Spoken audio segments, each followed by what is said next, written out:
man le docteur Jean-Augustin Diegane, chef de la division santé mentale au ministère de la Santé et de l'Action sociale. waaw docteur ñu nemmeeku ne journée bi ñu jagleel wàllu santé mentale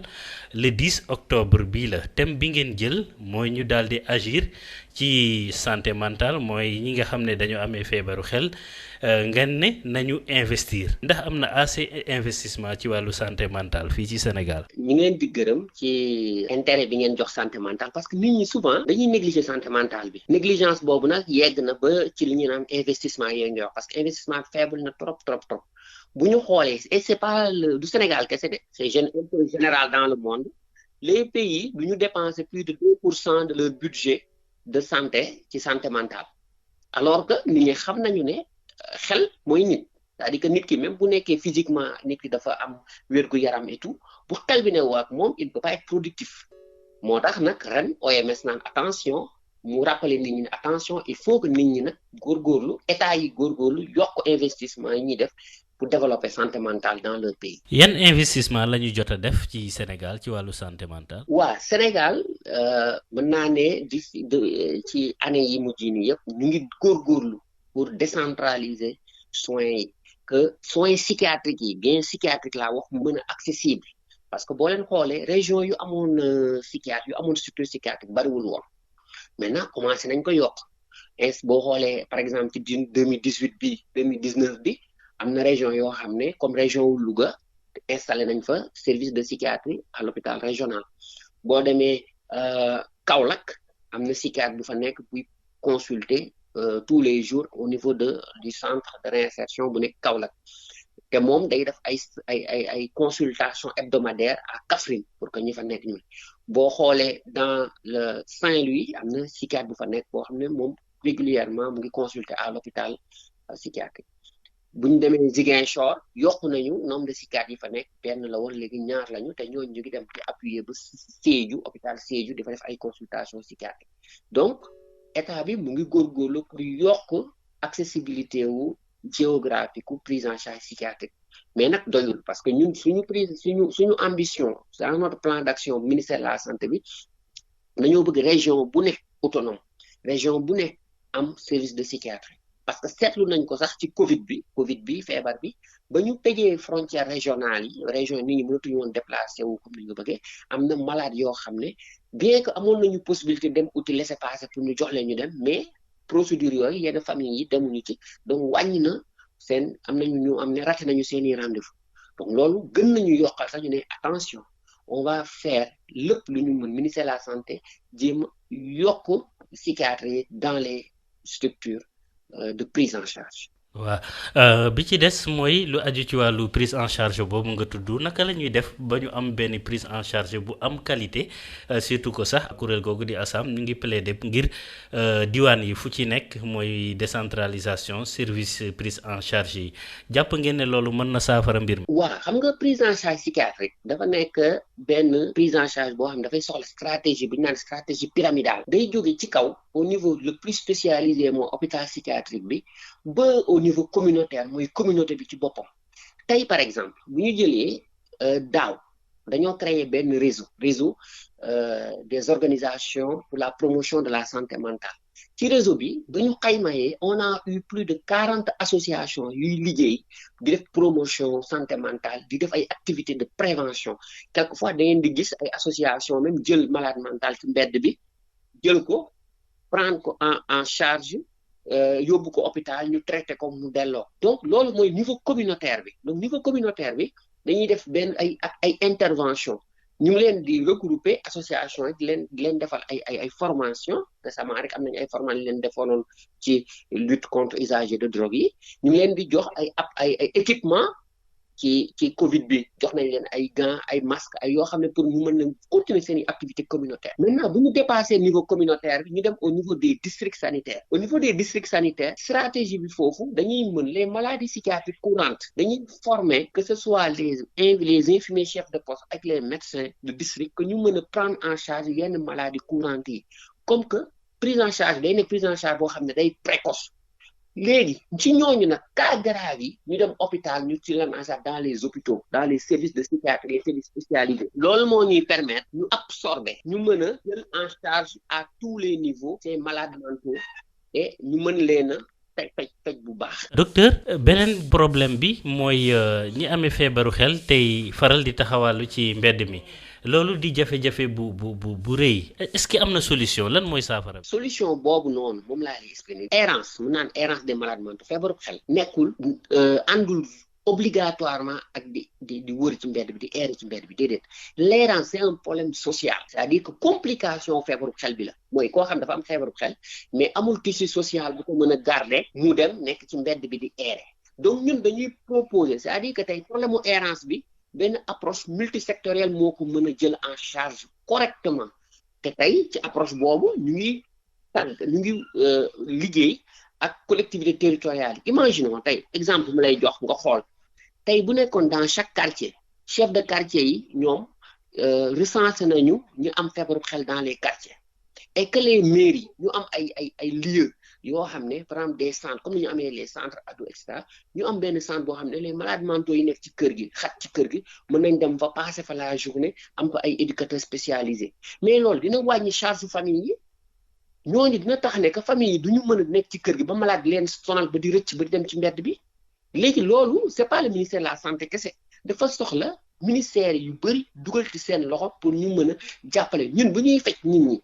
ñuy dellu jóge hôpital dellu seen kër il faut que le cadre social soit approprié pour que ñu mën a def benn prise en charge adéquate de ces malades mentaux mais bu nekkee dañuy faj te bu ñu delloo ci kër yi cadre social bi adéquat wul mais malade man dañuy mujjee ci mbedd bi bu ñu demee ci mbedd ñu nekk en rupture thérapeutique bu ñu nekkee ci rupture thérapeutique nag après mu gën a compliqué wu. docteur Tine ñu ngi Sud FM mu ngi lay gërëm bu baax di la sant. jërëjëf. Je suis le docteur Jean-Augustin Diegane Tine, chef de la division santé mentale du ministère de la Santé et de l'Action sociale. Oui, docteur, la journée de la santé mentale est célébrée ce 10 octobre sous le thème Agir pour la santé mentale, investissons. Est-ce qu'il y a assez d'investissements pour la santé mentale au Sénégal? C'est une tendance mondiale. Ce 10 octobre 2020, l'OMS a choisi ce thème parce que on a observé que au niveau mondial, le financement de la santé mentale est très faible. Et on dit que les pays, en moyenne, les pays prennent au moins de 2% de leur budget de la santé qu'ils orientent sur la santé mentale. Donc, on peut dire que c'est très faible dans le monde. Mais au Sénégal, le financement de la santé mentale est très, très faible. Et là, c'est l'occasion de faire un plaidoyer pour mobiliser les partenaires autour du financement de la santé mentale qui est extrêmement important parce que on ne peut pas avoir la santé sans la santé mentale. L'exemple, si vous avez un ouvrier qui est physiquement apte, qui n'a pas de troubles physiques, mais s'il est déséquilibré au niveau mental, il ne peut pas être productif dans l'entreprise. Et ça crée beaucoup d'absentéisme et quelquefois même, il y a des comportements dangereux que les gens ont parce qu'ils n'ont pas une bonne santé mentale. Vous pouvez lister quelques investissements liés à la santé mentale au Sénégal? Oui, on va parler plus de stratégie de décentralisation ou bien pour rendre les soins psychiatriques accessibles. Il y a le ministère de la Santé, dans son plan d'action de 2019 pour la santé mentale, avait comme objectif décentraliser les soins psychiatriques. Et progressivement, on a eu à installer des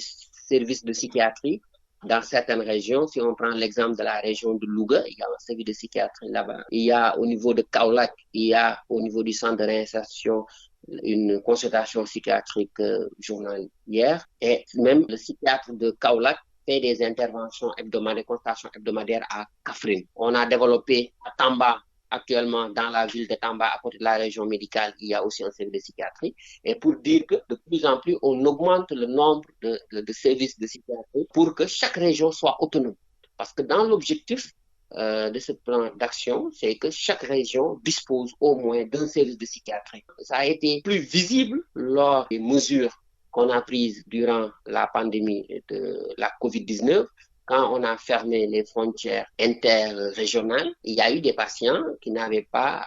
pu accéder à leur consultation. Bien qu'il y avait des possibilités d'avoir des laissez-passer, mais ils n'étaient pas partis en consultation à cause de cette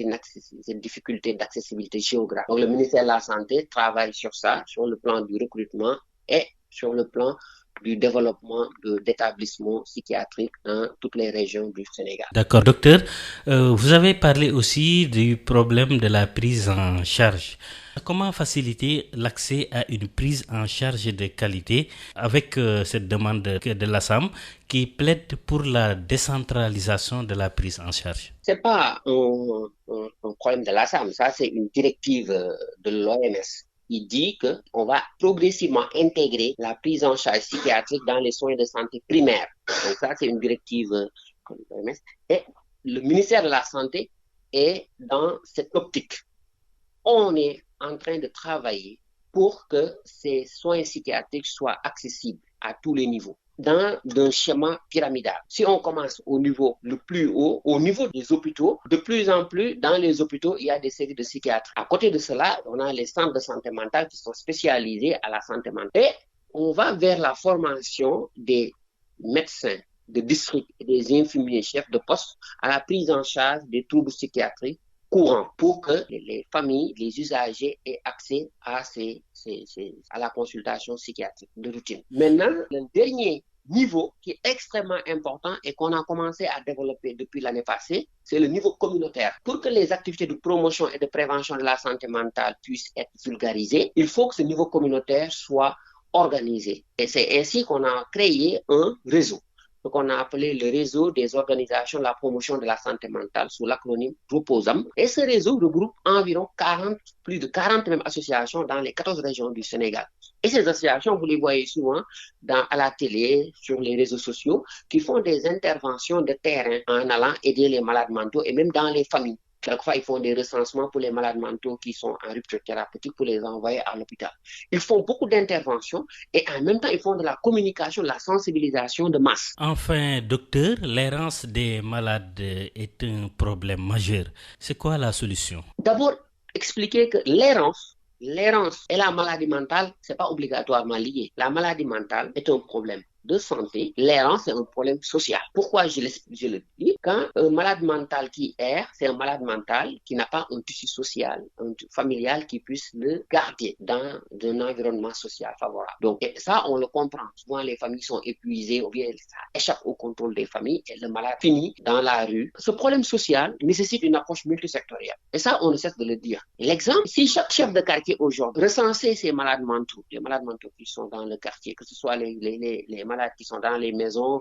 les errants, et qui est dans les quartiers ou bien dans les communes, des endroits où ces malades mentaux pourraient être regroupés dans la journée pour qu'ils puissent être encadrés par des acteurs sociaux. Si on avait ce dispositif social, ça allait apaiser les familles. Le malade ne serait pas à la maison tout le temps, 24 heures sur 24, jusqu'à décompenser dans la maison. Et cette organisation sociale permettrait de lutter contre l'errance. Parce qu'aujourd'hui, tant que les malades mentaux ils ne sont pas bien, on n'a pas un cadre social qui les intègre, ils ne pourront pas bénéficier d'une stratégie de réinsertion adéquate. D'accord, docteur, Sud FM Sen Radio vous remercie. C'est moi qui vous remercie.